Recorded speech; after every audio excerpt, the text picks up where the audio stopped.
Hello, welcome to White Birch Tarot and Astrology.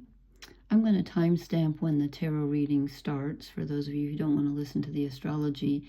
And I'm going to try to do this kind of quickly, but there's a lot going on and it's really important. And I drew an interesting reading, and I forgot to put the cards out, but I can do that quickly. And I lost my red pencil and think it's just been a very weird night, day, whatever. So I just wanted to show you something. This was actually, what did I print this out for? Like 9 p.m. Monday, November 3rd, and I'm doing this at 5:30 a.m. on November 4th. So, well, this guy didn't literally look like this. And if you see it like this, you might want to call a doctor. Okay, so I just wanted to tell you a couple of things that I think are really important. You know, we have the full moon coming up. And Mars is going to move into Sagittarius at the same time and join Mercury, who's already there, where Sagittarius here. So when I printed this out for tonight or earlier this evening, Mars was just getting ready to leave Scorpio. And anyway, so what I wanted to show you is this T-square. See this? It looks like a triangle, but it's a T-square because Venus is opposite Chiron, the wounded healer. And actually, when I printed this out, these two were together almost. So, but that's, the moon moves quickly. So Venus, who rules our relationships and what we value and what we love, is opposite the wounded healer, which has been in Aries for ages, is retrograde, digging up all kinds of, stuff about our primal wound, not primal, but our inner wound, the one that supposedly some astrologers say it never heals, and some say it does. But regardless, it's the place where we can help others the most because we identify with it. And it's in Aries, which has to do with our self-identity. And don't all primal wounds anyway, and I just used that word again. They are squaring. They're in what's called a T-square because Venus is opposite Chiron, and they're both squaring Jupiter in Cancer, which is like, Jupiter is optimism and growth, but he also expands and enlarges everything he touches. So he's in the sign of childhood, the mother, memories, being sentimental, just emotions. Cancer is ruled by the moon, and it's our emotional side, but it has to do with how we were nurtured and how we nurture others. It just screams, like when Jupiter goes through Cancer, to me, it just screams childhood, especially when it's in aspect with Chiron and then Venus, which rules our relationships and what we love and who loves us. Come on. It's like, you're going to take a look at your childhood whether you want to or not. That's the way I see it. And let's see, I wanted to say something else. What was it? Well, I think I already said it, that Mars moves into Sagittarius. And we're going to need that because Sagittarius is where we have our philosophies, our spiritual beliefs, our optimism, our hope for the future. So if there's anything that sustains you, whatever sustains you spiritually or, philosophically or whatever, you're probably going to need it during these days when we have Neptune and Saturn at the tail end of Pisces going retrograde and, karma and all that. So mentally, physically, spiritually, it's deep, and we're gonna hopefully have access to some of that faith that we're gonna need. And they're just, Mercury and Mars just moved out of Scorpio, which is a water sign. Jupiter's in Cancer, which is a water sign. Saturn and Neptune are in Pisces, which is a water sign. So we've had so much emotional energy going on. And then we get the communication mixed in and the downloads from our mind with this Uranus and Gemini, which is communication and thoughts, and Pluto and Aquarius, which is the collective consciousness. It's like, wow. Anyway, I just wanted to show you that because I think it's very pertinent to this reading. And so let me lay these out quickly. I just had to show you these because they're just really interesting, I think. And after the evening I've had, I wasn't even going to post, but I just could not resist. But I will try to make it quicker tonight. So, let me write down the time. Okay.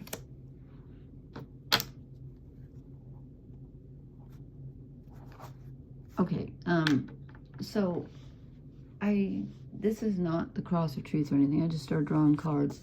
And it's really interesting, I think. This is the Mythic Tarot by Liz Green. Let me push it up here. I haven't put away my Halloween Samhain stuff because I didn't want to. Okay, so we start off, we get the Two of Cups. I want to show you these in order because they go together. The Hanged Man. Why did I say man? Like that. The Hanged Man. Prometheus stuck on the rock with the eagle pecking out his liver for giving fire to humankind. And the Knight of Cups. So I thought that this was really interesting. So we have love. Someone offering, someone coming to bring us love and connection. And then we have the Knight of Cups, who also brings an emotional offering. He's coming to bring us something. But in the middle, we have the Hanged Man. So I said to myself, what does this mean? Well, I think it's telling us that we've been loved. We have loves from the past. We will be loved in the future. We have things to look forward to. We're surrounded by love, whether we know it or not, whether you feel it or not. But in the middle, like in the meantime, as the old, perhaps this is the old love and then the new love coming in, I don't know. But in the meantime, while Saturn and Neptune are hanging out at the tail end of Pisces, going retrograde, the tail end of the zodiac, we are being asked to wait, to surrender to something bigger than we are, to have faith, to trust, and to voluntarily be okay with this. And since Venus is opposite Chiron, and, you know, Venus is in Libra, which is relationships and justice and balance and harmony. That's what we want. But we're being faced with this wound. We're squaring Jupiter because our childhood's coming into it, and, you know, just the way we're used to being nurtured and nurturing others. And we're having to have faith that all is not lost. It's not going to be grim forever. We're not going to be stuck forever. We have something to look forward to. We're literally surrounded on both sides by connection and emotional offerings. But I don't think it feels like it right now. We feel like we're suspended. And it takes a tremendous amount of faith in these times to believe in this. Hopefully the Mercury, Mars, and Sagittarius will help us. Then on the next row, for some reason I drew 4, and I got the 3 of Swords, which is heartbreak. But it's lancing the boil. It's dealing with something. Well, they're killing him, okay. But the meaning of this is that they're lancing a boil that needed to be re-explored. And when you dig deep, you release the poison that's been, you know, like you have an abscess or something. This is grim. But you need to go there to release it because it's an old wound and we don't want it anymore. I think it links these 2 rows together. Then we get the Page of Wands, who looks to me like he's racing to help whomever is, you know, being hurt here. Here comes some fire energy. Maybe that's Mars moving into Sagittarius. Sagittarius is fire. Mars rules Aries. So here comes some childlike energy coming in. And again, let me show you, I want to show you the shadow cards. I drew 2 shadow cards, and one of them is the Page of Wands. I was like, oh, okay, this tells me that there was a part of us, this is probably true for everyone, the part of you that was really passionate and creative and, you know, the fire in you didn't get to be expressed or validated. And so that's probably the Chiron in Aries. And I think if you have some, I hate to use the word faith, but no, that's a good word.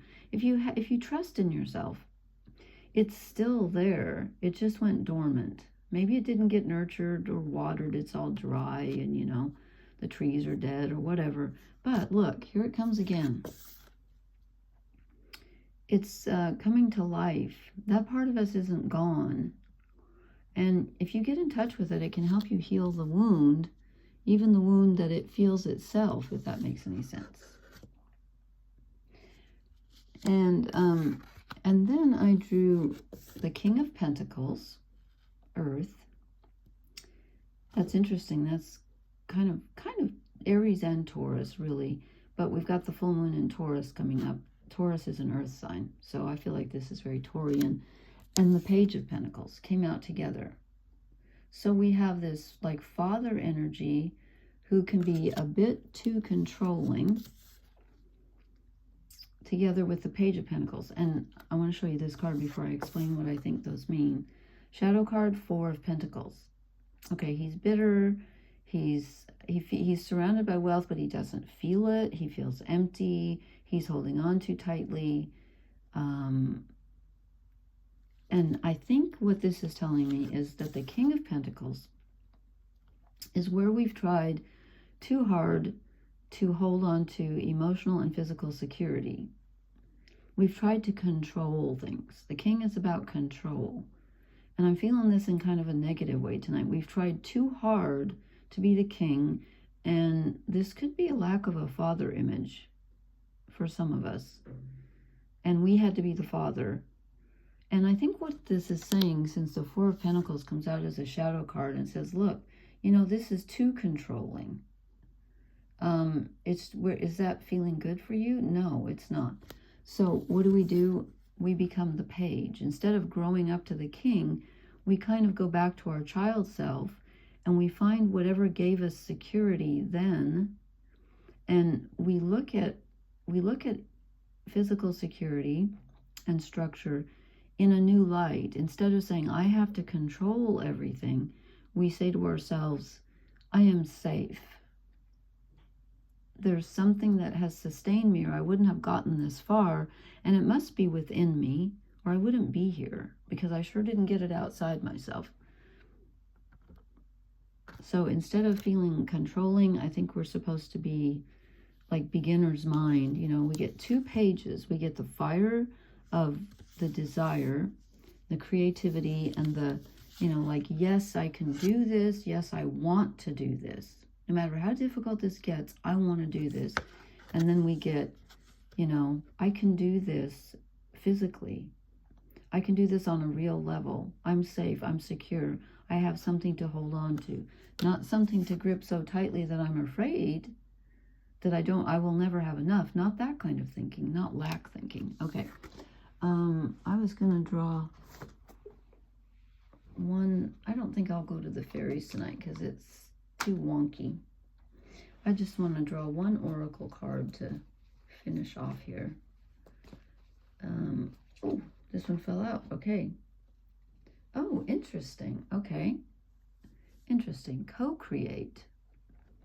Well, that makes sense to me because our attitudes definitely have, how can I say this? The way we look at things, what was it that Wayne Dyer said? The things we look at, okay, the way we look at things, I forget what he said. Anyway, this is about realizing that if you expect things to always be the way they were, they're always going to be the way they were.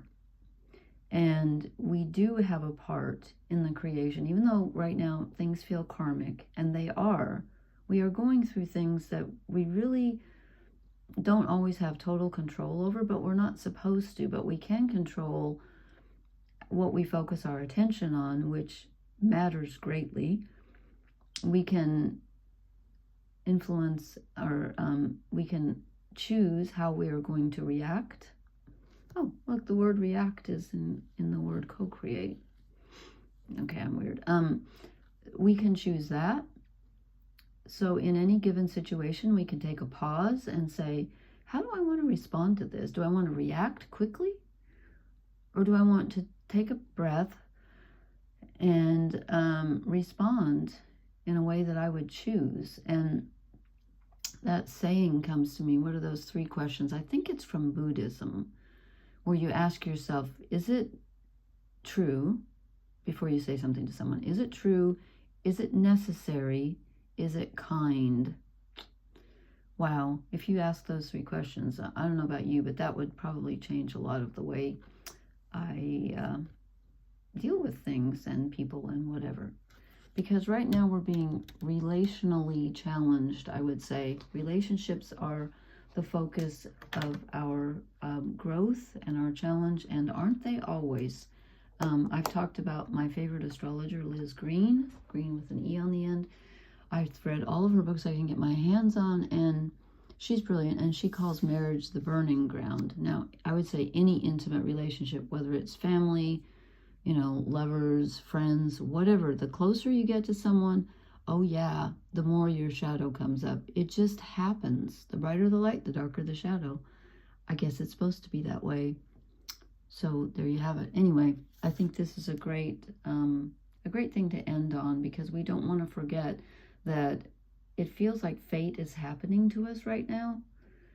But Liz Green has this brilliant book called, what's it called? The Astrology of Fate.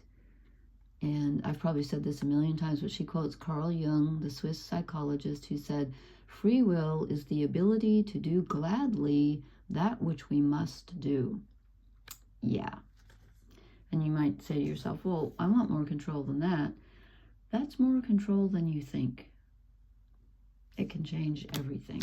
So anyway, thank you so much for listening. Please leave me a comment. Let me know if this makes sense. And please hit the like, share, and subscribe buttons. And I will try to post for the full moon. And thank you so much for watching. Blessings. Good night.